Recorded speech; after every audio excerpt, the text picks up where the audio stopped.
মেয়ে যার জন্মই হয়েছিল গানের জন্য, সঙ্গীতই ছিল তার স্বপ্ন। মাত্র 6 বছর বয়সে যিনি অল ইন্ডিয়া রেডিওতে গান গাইতে শুরু করেছিলেন, তিনি আমাদের সকলের প্রিয় অলকা ইয়াগনিক।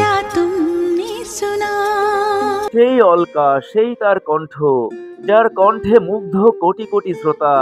স্মৃতির খাতায় ভেসে ওঠে 90-এর সেই রোমান্স। আর এই অলকা ইয়াগনিকের অন্ধভক্ত ছিলেন নাকি ওসামা বিন লাদেন, একদা যার সন্ত্রাসের ভয়ে কাঁপত সারা পৃথিবী। আর তার কম্পিউটারেই নাকি পাওয়া গিয়েছিল অলকার 100টিরও বেশি গানের রেকর্ডিং। লাদেনকে নিয়ে অলকা ইয়াগনিক কি বলেছিলেন, তো চলুন বন্ধুরা, আজ শোনাবো অলকা ইয়াগনিকের জীবনের কিছু অজানা গল্প। তাই সঙ্গে থাকুন শেষ পর্যন্ত। कुछ याद आने लगा, कुछ भूल जाने लगा, क्या ना करे क्या करे ये दिल क्या करे। ভারতীয় সঙ্গীত জগতের একজন জনপ্রিয় সিঙ্গার অলকা ইয়াগনিক। 80 এবং 90 দশকে তার কণ্ঠের গাওয়া গানগুলি আজও ভীষণভাবে জনপ্রিয়। দেশের বিভিন্ন ভাষায় অলকাজি প্রায় 20,000-এরও বেশি গান গেয়েছেন।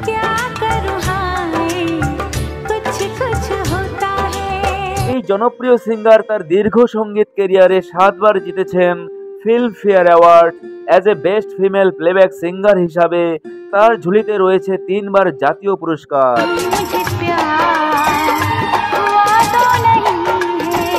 এই জনপ্রিয় সিঙ্গার অলকা ইয়াগনিকের জন্ম হয় 1966 সালের 20 মার্চ কলকাতায় একটি গুজরাটি পরিবারে। বাবা ছিলেন ভারতীয় সেনাবাহিনীর একজন অফিসার, নাম ধর্মেন্দ্র কুমার। মা শোভা দেবী ছিলেন একজন শাস্ত্রীয় সঙ্গীত শিল্পী। আর সেই হিসাবে অলকা ইয়াগনিক সঙ্গীতকে জন্মসূত্র থেকে পেয়েছিলেন। ছোট্টবেলায় অন্যান্য বাচ্চাদের মতোই খেলাধুলা করতে ভালোবাসতেন অলকা। রেডিওতে গান শোনা তার অন্যতম একটা শখ ছিল। যখনই সময় পেতেন খুব ছোট্ট থেকে মায়ের সঙ্গে সেতার বাজাতেন। সঙ্গীতের প্রতি অলকার প্রতিভা থেকে ছোট থেকেই শাস্ত্রীয় সঙ্গীতের তালিম নেন। 1972 সালে মাত্র 6 বছর বয়সেই আকাশবাণীতে গান গাওয়ার সুযোগ পান অলকা। স্কুলে তার সহপাঠীদেরও গান শুনিয়ে মুগ্ধ করতেন। আর স্কুলের শিক্ষকরা তাকে ডাকতেন সিঙ্গার অলকা নামে। মেয়ের সঙ্গীত প্রতিভার যোগ্য মর্যাদা দিতে 70-এর দশকে অলকা যখন মাত্র 10 বছর বয়স, তখন তার মা তাকে নিয়ে মুম্বাই আসেন একজন শিশু শিল্পী হিসাবে। মুম্বাইতে এসে অনেক কষ্টে দেখা করার সুযোগ মেলে রাজ কাপুরের সঙ্গে। ছোট্ট অলকার কণ্ঠে মুগ্ধ হন রাজ কাপুর। আর এরপর রাজ কাপুর হাতে একটা চিঠি দিয়ে তাদেরকে পাঠিয়ে দেন সঙ্গীতকার লক্ষ্মীকান্ত প্যারেলালের কাছে। তখন অলকার বয়স মাত্র 14 বছর, তাই গলা ম্যাচিওর না হয় কিছুদিন অপেক্ষা করতে বলেন সুরকার লক্ষ্মীকান্ত প্যারেলাল। এরপর মেয়ে অলকাকে নিয়ে কলকাতায় ফিরে আসেন মা। কলকাতায় এসে চলে সঙ্গীতের অনবরত কঠোর অনুশীলন। মেয়েকে নিয়ে মুম্বাই বারবার যেতে মাকে সমস্যায় পড়তে হয়। তাই নির্দিষ্ট সময়ের আগেই চাকরি থেকে অবসর নিয়ে নেন অলকার বাবা ধর্মেন্দ্র কুমার। এরপর তারা সপরিবারে মুম্বাইতে থাকা শুরু করেন একটি ছোট্ট ফ্ল্যাট কিনে। আর এখান থেকে শুরু হয় অলকার স্ট্রাগল। সেই সময় বলিউড সঙ্গীত জগতে রাজত্ব করেছিলেন 2 বোন লতা মঙ্গেশকর এবং আশা ভোসলে। আর এই দুজনের মাঝে নতুন করে কোনো সিঙ্গার উঠে আসা এক প্রকার অসম্ভবই ছিল। সেই সময়ে কবিতা কৃষ্ণমূর্তি, অনুরাধা পরওয়াল এনারাও 2-1টি সিনেমাতে গান গেয়ে সুযোগের অপেক্ষা করছিলেন। অলকা তখন একেবারেই নবাগত, কিন্তু মুম্বাইতে থাকাকালীন 2-1টি স্টেজ শো করে বেশ নাম হয়েছিল অলকার। এরপর দীর্ঘ প্রতীক্ষার পর 1980 সালে পায়েল কি ঝঙ্কার ছবিতে একটি গান গাওয়ার সুযোগ পান অলকা ইয়াগনিক।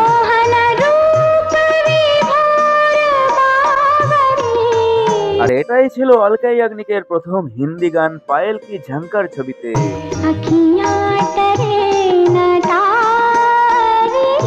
আর অলকার কণ্ঠের এই গানটি সারা ভারতে জনপ্রিয়তা পেয়েছিল। কিন্তু জনপ্রিয়তা পাওয়া সত্ত্বেও লতাজি এবং আশাজির সাথে কম্পিটিশনে পেরে ওঠেননি অলকা। এরপর 2 বছর এভাবেই তার কেটে যায়। এরপর সালটা 1982 সাল, তিনি পুনরায় সুযোগ পেলেন হামারি বহু অলকা সিনেমাতে গান গাওয়ার।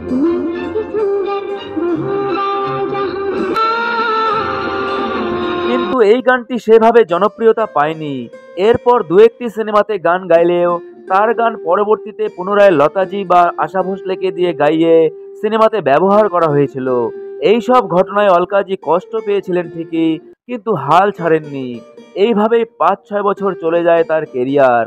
এরপর ১৯৮৮ সালে অনিল কাপুর মাধুরী দীক্ষিত অভিনীত তেজাব নামের একটি সিনেমা তৈরি করছিলেন পরিচালক এন চন্দ্র। সঙ্গীত পরিচালনার দায়িত্বে ছিলেন লক্ষ্মীকান্ত প্যারেলাল। সিনেমাটির বাজেট বেশি হয়ে যাওয়ার কারণে তারা একজন কম বাজেটের গায়িকাকে খুঁজছিলেন। অবশেষে সঙ্গীতকার লক্ষ্মীকান্ত প্যারেলাল অলকাজিকে ফোন করে ডেকে নেন, আর অলকার কণ্ঠে রেকর্ড করা হয় এই সিনেমার ১, ২, ৩, ৪ এই গানটি।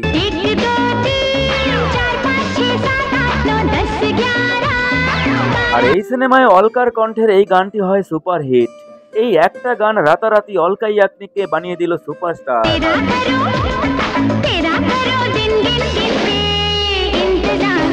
তেজাব সিনেমায় অলকার কণ্ঠে এই গানটিতে লেপ দেন মাধুরী দীক্ষিত। গানটি সারা দেশে জনপ্রিয়তা অর্জন করে। মাধুরী দীক্ষিতের সাথে সাথে স্টার হয়ে যান অলকা ইয়াগনিক।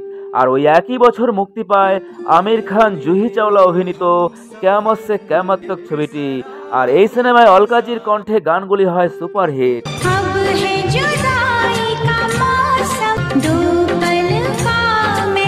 এরপর ১৯৯১ সালে সজন সিনেমাতে কণ্ঠ দিয়ে বলিউডে নিজের জায়গা পাকা করে ফেলেন অলকা ইয়াগনিক।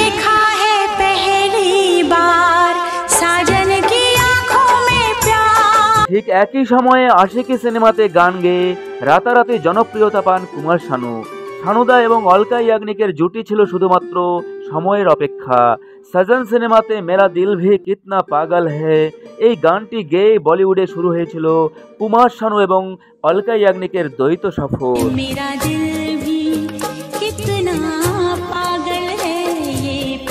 আর এরপরেরটা আপনাদের সবারই জানা, টানা ১০ বছর বলিউড সিনেমাতে রোমান্টিক গান মানেই কুমার শানু, অলকা ইয়াগনিক।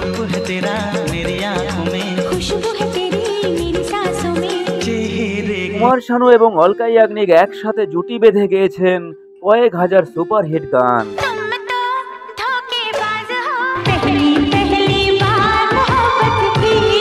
আর অলকাজির কণ্ঠে তৈরি হলো কিছু এভারগ্রিন জুটি। শাহরুখ, কাজল, সালমান, ঐশ্বরিয়া, আমির রানীর রোমান্সে প্রাণ ঢেলে দিল অলকার কণ্ঠ।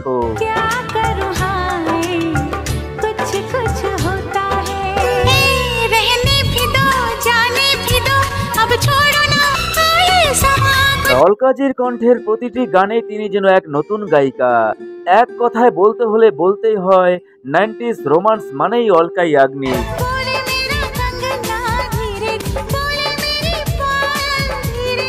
শুধুমাত্র কুমার শানু অলকা ইয়াগনিক জুটি নয়, উদিত নারায়ণের সাথে অলকা উপহার দিয়েছেন অসংখ্য অসংখ্য সুপারহিট গান।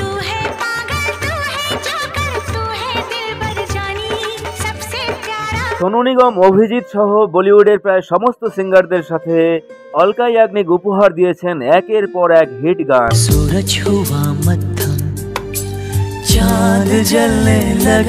আর সত্যি কথা বলতে কি, প্রত্যেকটা গানেই অলকা ইয়াগনিক হয়ে উঠলেন ওই চরিত্রটারই আয়না।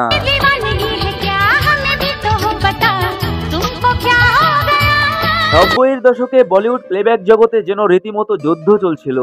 একদিকে আশা ভোসলে, লতা মঙ্গেশকরের মতো কিংবদন্তি প্রতিদ্বন্দ্বী, তাছাড়া অনুরাধা পরওয়াল এবং কবিতা কৃষ্ণমূর্তির জনপ্রিয়তাও একেবারে তুঙ্গে। আর এনারা প্রত্যেকে চেয়েছেন টপে যেতে।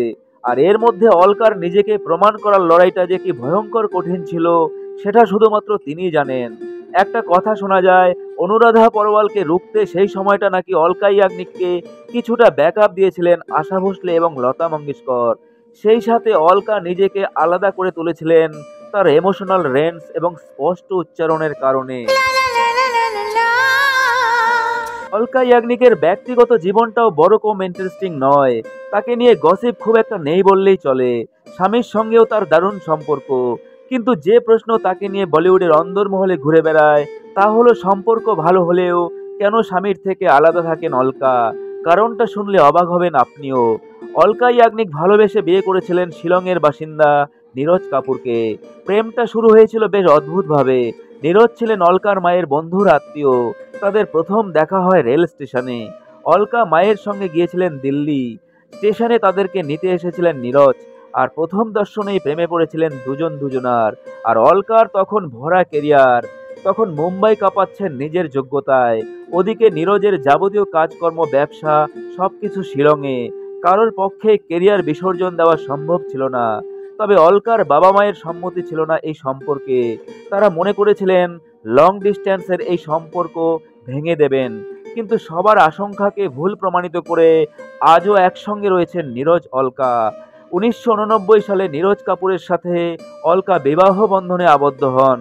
আসা যাওয়ার মধ্যেই কেটে গেছে জীবনের ৩৬টা বছর, কিন্তু গুছিয়ে সংসারটা আর করা হয়নি। পেশাগত কারণেই নীরজ থেকে যান শিলংয়ে। অন্যদিকে স্বপ্ন পূরণের জন্য অলকা চলে আসেন আরব সাগরের তীরে, সেই মায়ানগরীতে। क्या तुमने सुना। অলকা জানিয়েছিলেন মাঝে নীরজ চেষ্টা করেছিলেন মুম্বাই এসে ব্যবসা করার, কিন্তু ছোট্ট শহরের সহজ সরল একজন লোক মুম্বাইয়ের মতো চালু শহরে এসে বিশেষ সুবিধা করতে পারেননি।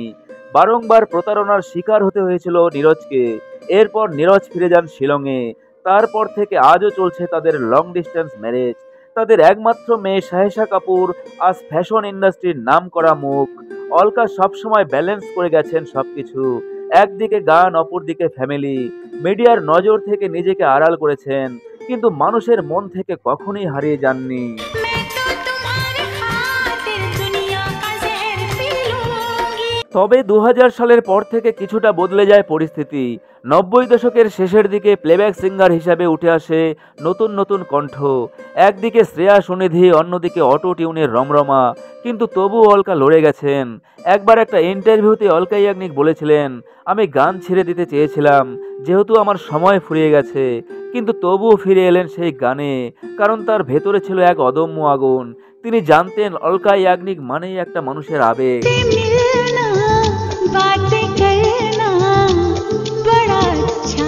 লাদেনের কম্পিউটারে যে অলকার কণ্ঠের গানের রেকর্ডিং পাওয়া গিয়েছিল, সেই তথ্য অলকা ইয়াগনিকের কাছে তুলে ধরা হয়েছিল অলকার একটা সাক্ষাৎকারে। সেখানে অলকা বলেন, এটা কি আমার দোষ? ওসামা বিন লাদেন যাই হোক, যেমনই হোক না কেন, ওর ভেতরে নিশ্চয়ই কোথাও না কোথাও একটা শিল্পী সত্তা ছিল। তিনি যদি আমার গান পছন্দ করেন তাহলে তো ভালোই। যুগের পরিবর্তনের সময়ের সাথে হয়তো কিছুটা হলেও অলকার গানের সংখ্যা দিন দিন কমতে থাকে, কিন্তু সাম্প্রতিক সময়ে বিভিন্ন টিভি চ্যানেলে রিয়েলিটি শোতে বিচারক হিসাবে আমরা অলকাজিকে দেখতে পেতাম। কিন্তু এরই মাঝে শোনা গেল একটা দুঃসংবাদ। সঙ্গীত শিল্পী নিজেই টুইট করে জানিয়েছিলেন তিনি লো হিয়ারিং অডাসিটি নামের বিরল রোগে আক্রান্ত, যার জন্য তার দুই কান অকেজো, শ্রবণ শক্তি তিনি হারিয়ে ফেলেছেন, যার কারণে তিনি আর কোনো গানই গাইতে পারছেন না। আর গায়িকার এই কঠিন সময়ে, তার দুঃসময়ে, তার স্বামী নীরজ কাপুর একমাত্র মেয়েকে নিয়ে ছুটে এসেছেন পাশে থাকতে। প্রয়োজনীয় সমস্ত ট্রিটমেন্ট নিচ্ছেন। এই সময় অলকাজি তার সমস্ত ভক্তদেরকে পাশে থাকার অনুরোধটুকু জানিয়েছেন। এই জনপ্রিয় সঙ্গীত শিল্পী খুব দ্রুত সুস্থ হয়ে আবার সঙ্গীত জীবনে ফিরে আসুক, এটাই আমাদের প্রার্থনা। আমাদের সকলের প্রিয় সঙ্গীত শিল্পীর দ্রুত আরোগ্য কামনা করে শেষ করছি আজকের ভিডিও। तू शायर है, लाल दुपट्टा उड़ गया